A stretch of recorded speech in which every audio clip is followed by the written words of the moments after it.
Ontem à noite, Evaristo de Carvalho decidiu renunciar com efeitos imediatos ao cargo de Presidente da Assembleia Nacional. A decisão foi tomada hoje e divulgada numa declaração à imprensa.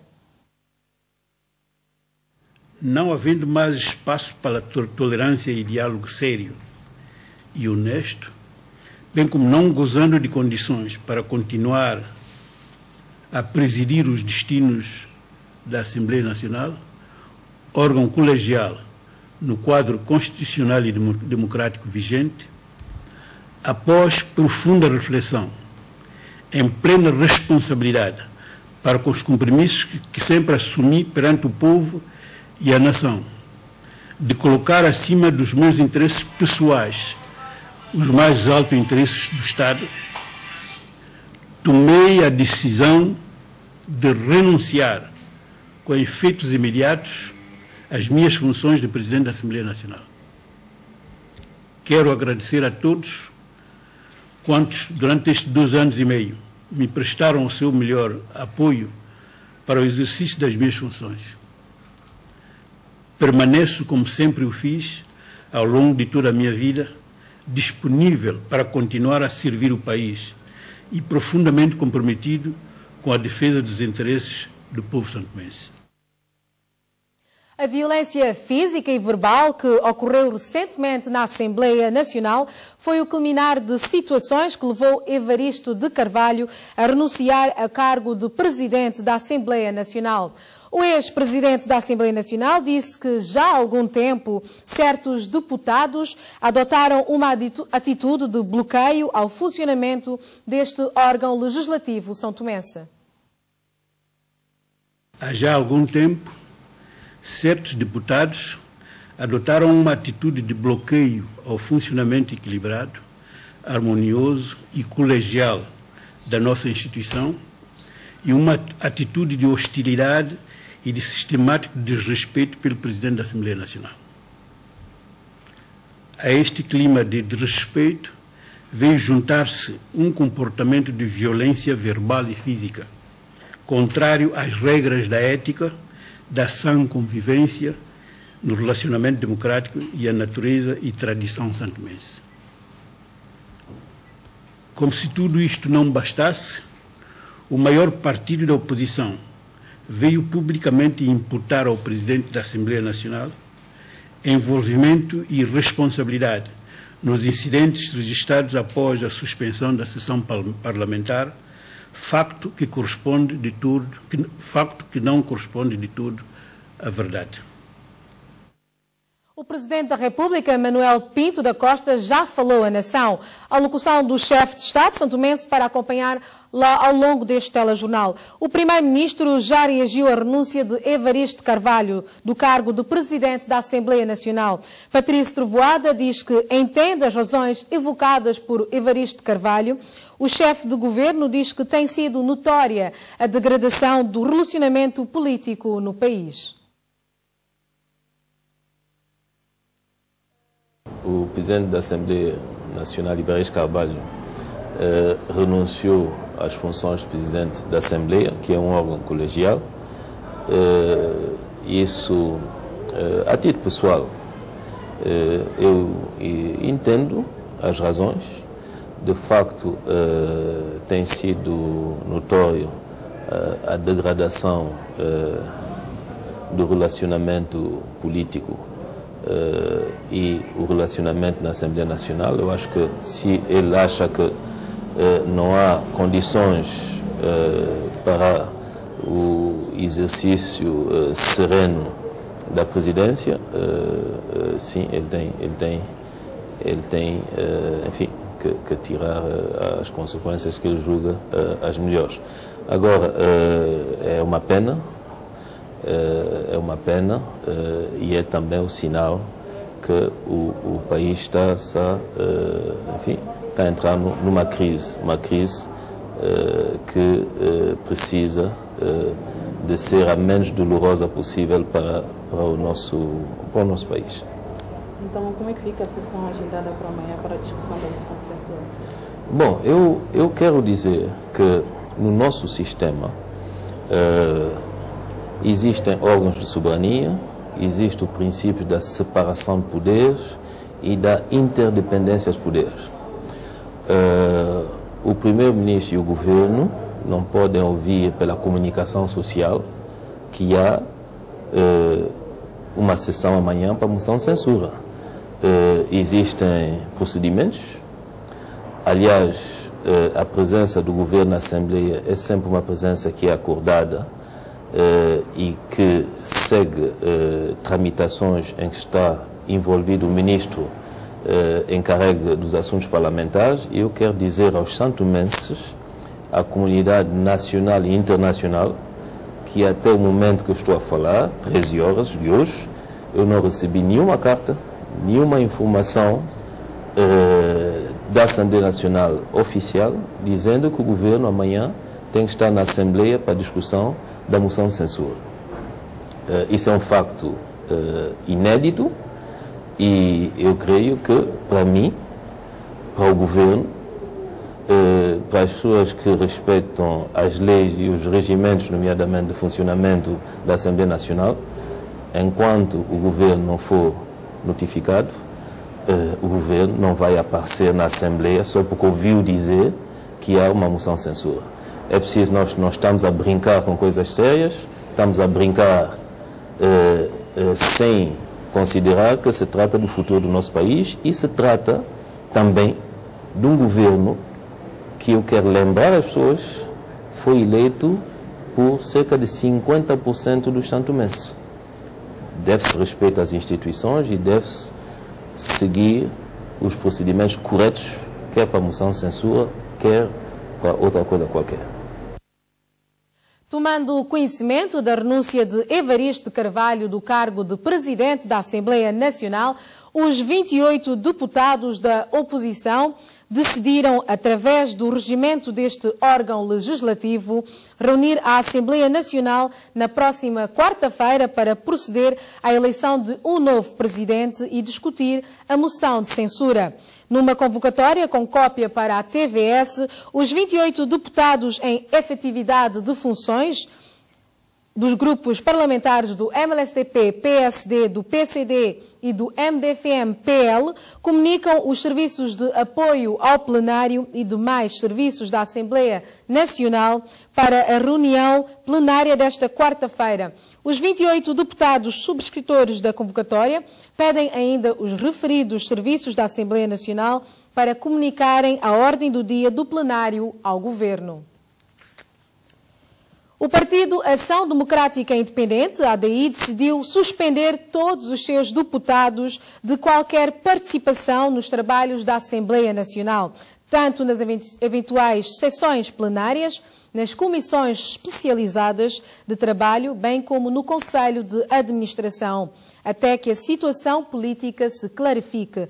A Comissão Política desta força política no poder, que esteve hoje reunida, denunciou a violação do regimento da Assembleia Nacional por parte dos partidos da oposição, que pretendem realizar uma sessão plenária com a presença do Governo sem que este tenha sido previamente notificado para o efeito. A ADI apela aos órgãos competentes para a realização de novas eleições legislativas como forma única de se ultrapassar a crise instalada na Assembleia Nacional. A Comissão Política do ADI vem manifestar a sua mais sincera e profunda solidariedade com Evaristo de Carvalho, ex-presidente da Assembleia Nacional, que perante a situação soube, como sempre, escolher o caminho da dignidade, da democracia e da afirmação dos valores do Estado de Direito e de defesa dos supremos interesses do povo e da nação. O Partido Trabalhista Santomense, PTS, lançou um veemente apelo aos partidos políticos da oposição parlamentar, nomeadamente o MLSTP-PSD, o PCD e o MDFM-PL, no sentido de não utilizarem a desejada moção de censura ao governo exclusivamente numa perspectiva do derrubo do atual governo. O comunicado da Comissão Política desta formação partidária sem assento parlamentar exorta e encoraja, por outro lado, o Governo a apresentar-se serenamente ao debate parlamentar e prestar os devidos esclarecimentos suscitados pela oposição parlamentar. O PTS condenou, entretanto, o que se chamou de triste episódio de pancadaria que se teve lugar na Assembleia Nacional e frisou a necessidade de se expurgar no seio dos venerandos deputados aqueles cuja conduta tenham indícios criminais e estejam a contas com a Justiça. Preocupados com a atual situação política do país, o ADI solicitou o encontro com o chefe de Estado. O partido no poder quer que Manuel Pinto da Costa conheça a realidade dos fatos que estão a acontecer. O secretário-geral da ADI, da Ação Democrática Independente, aproveitou para referir-se da alegada manifestação prevista para amanhã. Boa noite a todos os telespectadores. Apenas para informar que ainda esta manhã acabamos de solicitar uma audiência à Sua Excelência, Sr. Presidente da República, porque pensamos, de facto, ser o momento para Sua Excelência, Sr. Presidente da República, pronunciar sobre o que está a acontecer e também, pela primeira vez, desde que tomou posse, ouvir o ADI como o maior partido hoje em São Tomé e Príncipe. Mas dizer também e relembrar a todos que durante as campanhas, as últimas campanhas presidenciais, nós todos ouvimos a Sua Excelência, Sr. Presidente da República, na altura, dizer que também era a opinião sua de que quem ganhasse as eleições deveria cumprir o seu mandato. Dizemos isso porque sabemos que os partidos da oposição, à força do bloqueio, tudo tem feito para que, de facto, esse desidrato do povo, que é quem ganhou o governo até o fim, não se realize. Dentre outros assuntos, são esses, no fundo, o resumo do pedido que nós fizemos e aquilo que nós vamos discutir, a situação política do país. Aproveitamos também para informar a população em geral de que a manifestação de amanhã, terça-feira, não foi convocada pela ADI, é uma manifestação do MLSTP, do PCD e do MDFM contra o governo. Por isso, sabemos, temos informação que andam no terreno a desinformar os nossos militantes e a população em geral para fazerem parte desta manifestação, dizendo que é uma manifestação do ADI. Não é uma manifestação do ADI. O que nós dissemos é que no meio da semana, também, se for necessário, nós vamos fazer uma manifestação. Esses partidos é que já introduziram, quer no Comando Geral da Polícia Nacional, quer na Câmara, um pedido da manifestação para amanhã, terça-feira. Por isso, nós desaconselhamos os nossos militantes, simpatizantes e a população em geral para não fazerem parte desta manifestação, porque é uma manifestação para derrubar o governo do ADI. Como não tem muitos militantes e muita gente, então estão a dizer que é do ADI para terem mais pessoas na manifestação. A Presidência da República desmentiu as declarações do secretário-geral do ADI feitas no dia 24 de novembro corrente, segundo as quais, em 16 meses do seu mandato, o Presidente da República nunca recebeu o partido Ação Democrática Independente, apesar de ter recebido por diversas vezes os demais partidos políticos. Num comunicado e apenas para conhecimento público, a Presidência informa que o Presidente da República recebeu no início do seu mandato, por iniciativa própria e em audiências separadas, todos os partidos políticos com assento parlamentar, incluindo o ADI, bem como os partidos sem assento parlamentar. Ainda segundo o comunicado, contrariamente ao que sucedeu com os demais partidos políticos desde o início do seu mandato, o Presidente da República, até a presente data, não deu entrada nos serviços da Presidência nenhum pedido de audiência feito pelo partido ADI, nem pelo Sr. Levi Nazaré. Por isso, a Presidência conclui o seu comunicado manifestando estranheza a tais afirmações do Secretário-Geral da ADI. O Presidente da República, Manuel Pinto da Costa, numa alocução ao país, lançou um veemente apelo à serenidade e ao sentido de responsabilidade aos valores patrióticos que a situação exige. Enquanto chefe de Estado, a quem cabe constitucionalmente garantir o normal funcionamento das instituições democráticas, gostaria de lançar um veemente apelo à serenidade, ao sentido de responsabilidade, aos valores patrióticos que a situação exige de todos os que no país têm responsabilidades políticas. Ao longo dos 14 meses do meu mandato, já dei provas mais que suficientes de que não me afastarei do compromisso solenemente assumido, quer na campanha eleitoral, quer na minha tomada de posse, de ser presidente de todos os santomenses. O Palácio do Povo teve sempre e continuará a ter as portas abertas para o diálogo com todas as forças políticas. Recordo a esse propósito que desde que assumi funções tive audiência com todos os partidos políticos, com e sem assento parlamentar, por minha iniciativa, e recebi os partidos sempre que estes o solicitaram. É nesse sentido que, tendo norteado a minha ação e tendo em conta as circunstâncias que o país atravessa, que decidi convocar audiências com todos os partidos com assento parlamentar, de modo a promover uma reflexão serena sobre os mais recentes acontecimentos. Mensagem do Presidente da República que poderá acompanhar na íntegra depois do telejornal.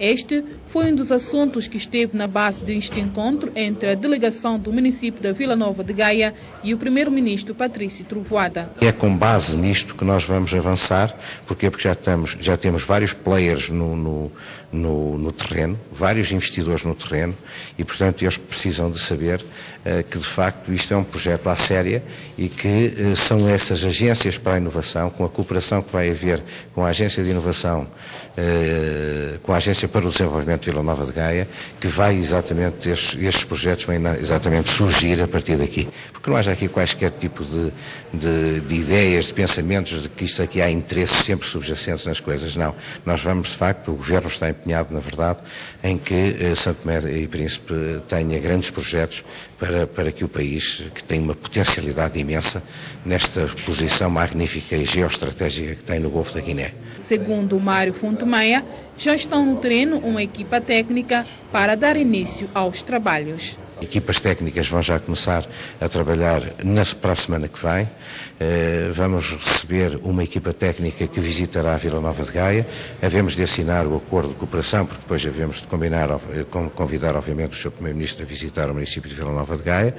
Como sabe, nós também temos eleições autárquicas em outubro de 2013, em Portugal, e, portanto, queremos que tudo isto fique resolvido e fechado até lá. Município da Vila Nova de Gaia, com novos projetos para a Câmara Distrital de Água Grande e para o país em geral. Arrancou hoje no país o curso intensivo sobre as competências em matéria de negociação comercial. A formação de 5 dias, que decorre na Biblioteca Nacional, tem como pano de fundo a preparação de quadros nacionais e dos membros da recente criada Comissão Nacional de Negociação para a futura adesão de São Tomé e Príncipe à Organização Mundial do Comércio. Os técnicos nacionais começaram hoje a ser capacitados em matéria de negociação comercial.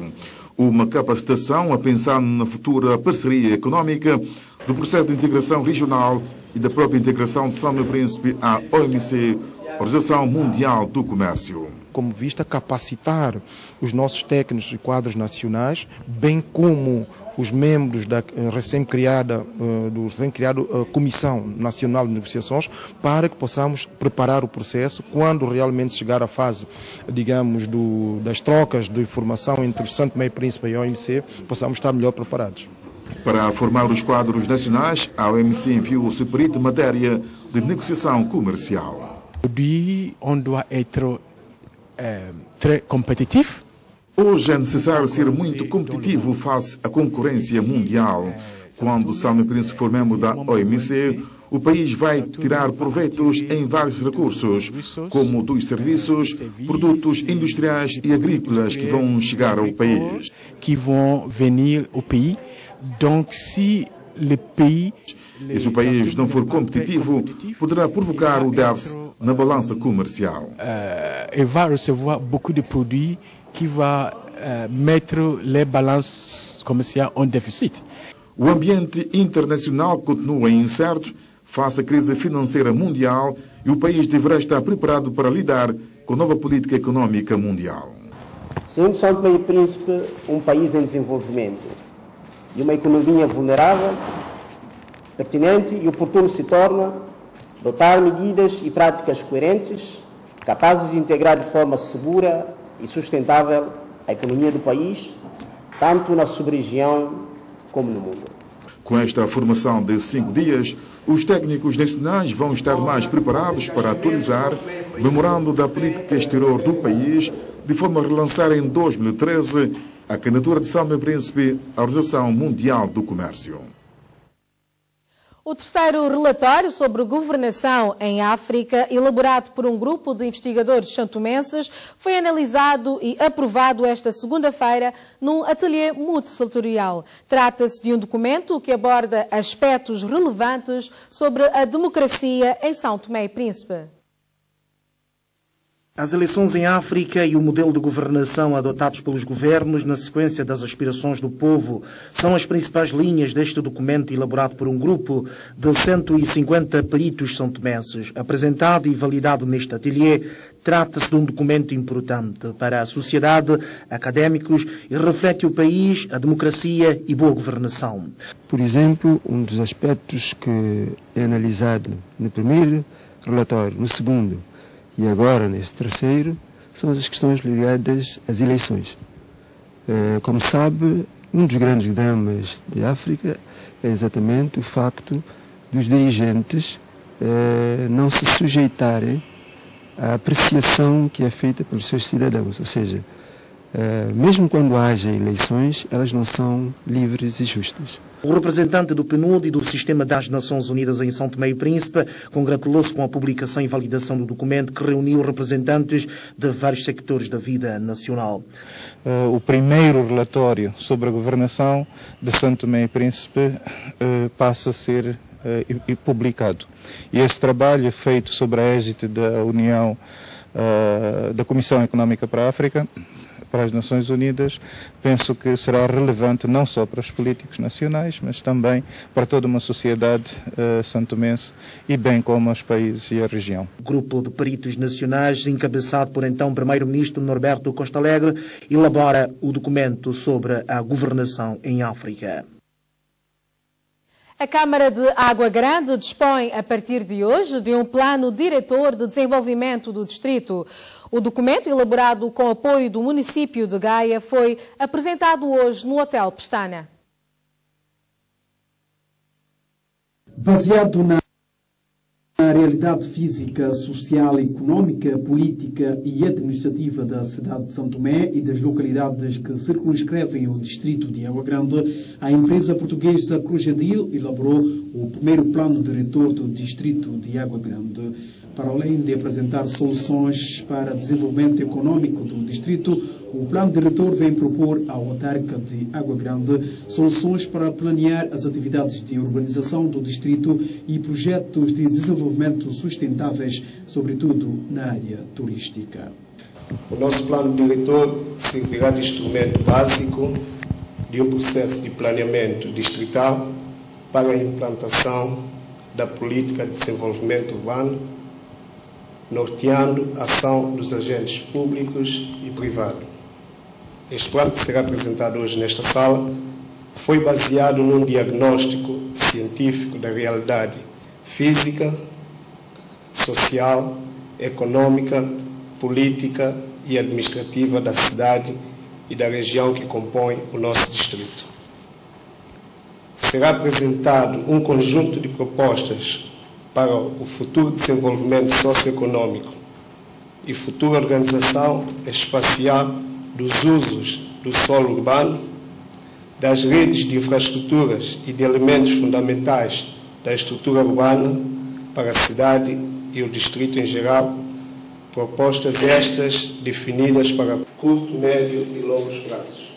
O plano diretor do Distrito de Água Grande, que recomenda a construção de novas vias para ligar outras estradas principais do país, é fruto da parceria existente entre a Câmara de Água Grande e o município de Gaia. O que nós queremos fazer, dentro dos nossos contactos, dentro dos nossos humildes contactos, sem passar por cima de ninguém, porque é a pior coisa que pode acontecer. Mas falando com este, falando com aquele, falando com o outro, procurarmos aquilo que procurarmos as pessoas que melhor possam fazer a Santo Tomé, sem estragar aquilo que Santo Tomé melhor tem. E vou terminar com isto. Sem estragar o que Santo Tomé melhor tem. É a sua paisagem e as suas gentes. Eu posso-vos dizer que é a segunda vez que venho a Santo Tomé. E não é difícil, não é nada difícil ficar-se apaixonado por este país.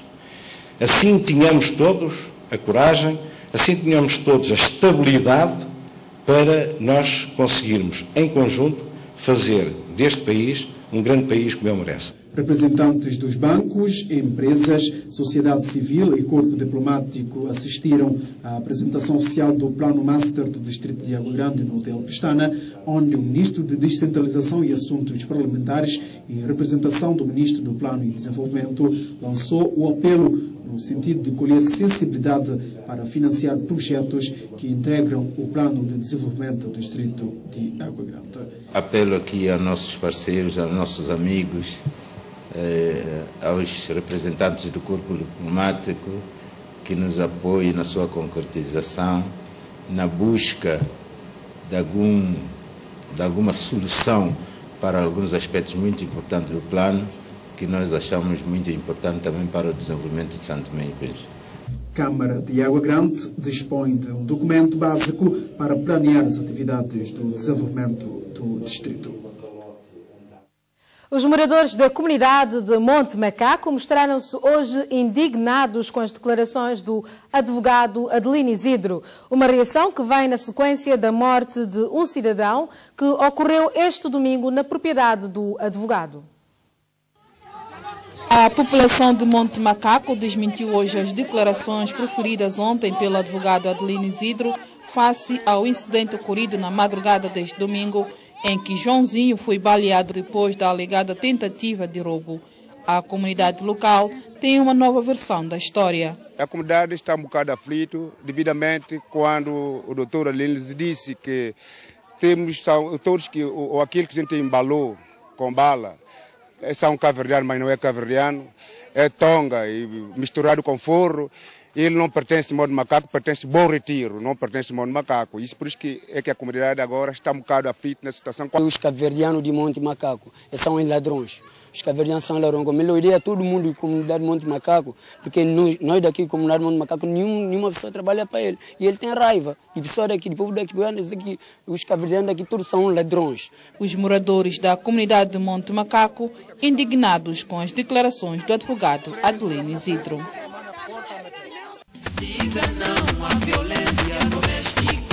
A violência doméstica é um crime público. Denuncie. A violência doméstica é uma violação dos direitos humanos. Denuncie. A violência doméstica faz muita gente sofrer. Vamos todos juntos combatê-la. Utilize o diálogo no seio familiar. Não resolva conflitos com agressão. Dê o primeiro passo. Contacte as autoridades policiais. Solicite informação e apoio jurídico. Acredite em si. É possível recomeçar uma vida sem violência. Dê a si e aos seus filhos uma oportunidade de serem felizes. Por isso, se for vítima de violência doméstica, deve-se dirigir à Polícia Nacional, ao hospital, ao Centro de Aconselhamento contra a Violência Doméstica ou ao Ministério Público. Denuncie, dê o primeiro passo. Parece que é tudo. Obrigada por nos terem acompanhado. Nós voltamos amanhã à mesma hora. Boa noite.